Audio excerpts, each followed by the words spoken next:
Hola, mi nombre es Samantha y les voy a explicar este problema del libro de Beer Johnston de dinámica. La novena edición es el problema 1249 y el tema es la segunda ley de Newton. Nuestro problema nos dice que una piloto de 54 kilogramos vuela un avión jet de entrenamiento en medio óvalo vertical de 1200 metros de radio, de manera que la rapidez del jet disminuye a un ritmo constante. Sabiendo que los pesos aparentes de la piloto en los puntos A y C son de 1680 newtons y 350 newtons respectivamente, nos pide determinar la fuerza ejercida sobre ella por el asiento del jet cuando el jet está en el punto B. Tenemos estos datos que ya nos da el problema y tenemos este diagrama con las fuerzas involucradas en cada punto. Primero vamos a empezar en el punto A, usando la segunda ley de Newton. Aquí vamos a utilizar el eje Y, bueno, lo vamos a llamar Y, que es el que nos funciona en este momento, y tenemos que la sumatoria de esas fuerzas en Y va a ser igual a masa por la aceleración normal, que iría hacia el centro, como ya sabemos. En este caso tenemos la fuerza normal y el peso. Entonces tenemos que esto es igual a masa por la aceleración normal.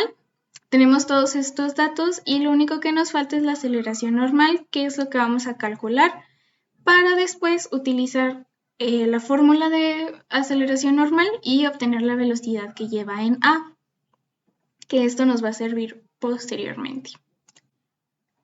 Hacemos lo mismo en el punto C. En este caso vamos a tomar como positivo hacia el centro, que sería hacia abajo considerándolo como un eje Y. Y pues tenemos lo mismo, utilizamos ese eje y tenemos la fuerza normal más el peso igual a masa por aceleración normal, que es lo que vemos aquí en el diagrama. Sustituyendo datos, de igual manera nos queda la aceleración normal, que es lo que obtenemos, y de esta manera también obtenemos la velocidad en C. Con estos datos podemos hacer un caso de movimiento rectilíneo uniformemente acelerado, sustituyendo la fórmula original con lo que nos sirve a nosotros. En este caso, la velocidad final va a ser la velocidad que lleva en C. La velocidad inicial será la velocidad que lleva en A, más 2 veces la aceleración tangencial, que es la que hace que lleve ese recorrido, por la diferencia en posición, que en este caso sería la longitud del arco.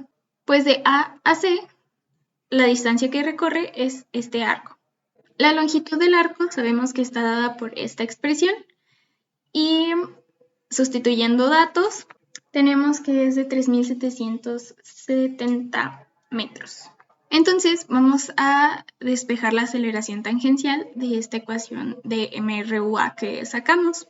Sustituyendo los datos que ya tenemos, estas velocidades fueron las que obtuvimos anteriormente, tenemos que la aceleración tangencial es de menos 0.8 metros sobre segundo al cuadrado. Con esto ya podemos obtener la velocidad en el punto B, que nos interesa para poder hacer un análisis con segunda ley de Newton en ese punto y obtener las fuerzas que nos pide el problema, utilizando la misma ecuación de MRUA. En este caso vamos a utilizar la velocidad de A como inicial y la velocidad de B como final.